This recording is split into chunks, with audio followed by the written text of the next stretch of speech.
So I got this, this is the, I had a filter on here before going up to the dog's water bowl, but I don't have it anymore. We took that out because we were just having problems with it. My mom would leave it on and end up flooding the basement. Happened a couple times already, and we would have water everywhere, so we stopped with that. So I got this filter here. It's really old. It's from 16. So like I said, we stopped it like 2 years ago. 3 years ago. We stopped it a while ago. But I still had the filter here. This is where I tapped into the line. I used just one of those tap kits that you get from Home Depot. That's what I got. It seems to work fine. It's been 3 years, no leak. I've installed one of these 20 years ago and I had no leak. So it must be a good design, as long as you don't have water that's gonna, deteriorate your, because there's gaskets in here. So as long as your water doesn't deteriorate that and you have really bad hard water, then I guess it's good. But like I said, in our house at least, they lasted 10 years so far. I haven't had a problem, so I can't complain. So that's what I'm gonna take that's where I'm gonna get my RO water for my aquarium.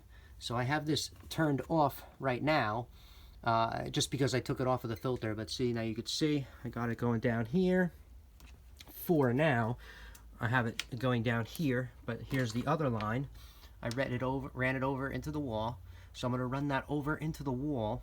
I'm gonna put a connector on these two, probably just a shut off. This way I can shut it off from here.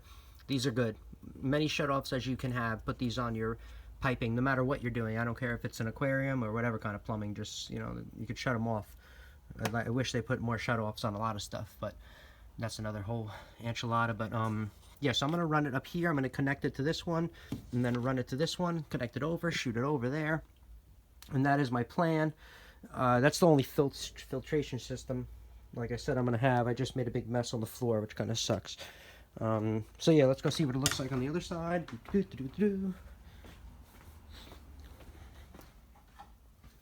So this is where I'm thinking about running down the water line right there. I'm going to try to maybe move it over a little bit, but see how it's coming down. This is the white line from the other side. We're going to run this down. I'll probably take off these shelves, run this down here, and then I'll run it in the back of the, I'm going to run it in the back of the aquarium. I'll probably just set up the RO system right here. You know what I mean? I'll probably just, maybe I'll just drill it in right here behind the aquarium. You won't see it because I have this pretty far out. This way I can mess with stuff around here. Maybe I'll just drill it in right here, and then I will have it feed into, a bucket where I can make my salt water and stuff like that. And also, if anybody wants some good tasting water, we're gonna have a really good filtration system over here on the water.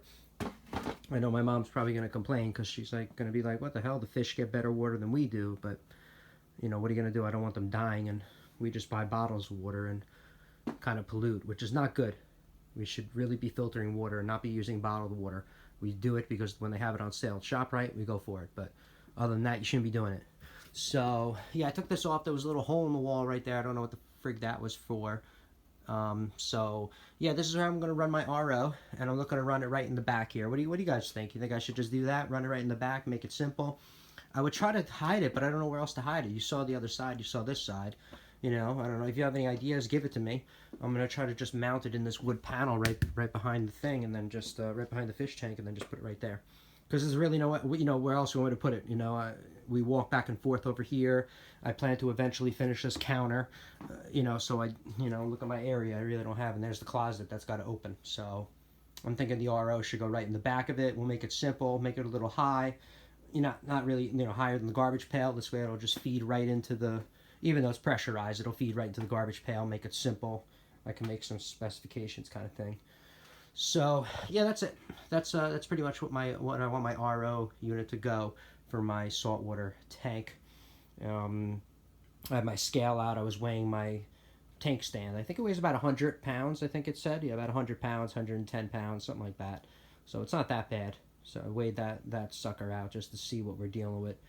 I like to know numbers. I'm a math person. So please subscribe, comment below if you have any, if this video helped you out. I don't know how it helped you out, but if it did, let me know. Or it's going to help me out. Post some comments below, post some ideas below. What should I do? I'm always looking for everyone to help me out, honestly. So I constantly read the comments and constantly read everything online and look for ways for everyone to help me out. So you guys have a great one. Enjoy. Have a good day. Bye-bye.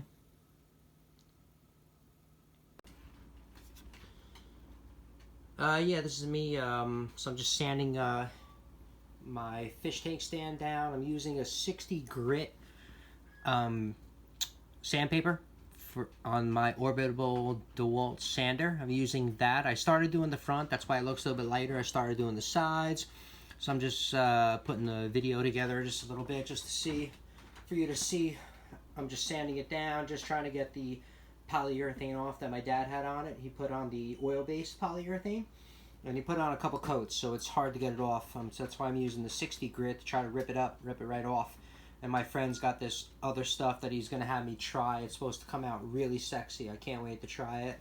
So let's see how that comes out. Hopefully that comes out cool. He left it, it's in my van right now, but he's got to help me install it and put it on because that's what he does for a living and that's his profession. So I make sure I pay attention to him with the wood. And yes, he's going to help me out. So I just, want to do a little video just showing me sanding it down real quick. Let me get this sanded. Is it in the thing? Yeah, you can see it. Okay.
Alright, so that was me doing it for 18 minutes so far.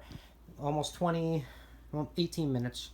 So that was me doing it for 18 minutes. I'm about 50% done, so looks like it's going to take me probably another 20 minutes, and then I should be done getting it off the sides and the front. Like I said, he used polyurethane oil-based, so it's kind of a pain in the butt to get off.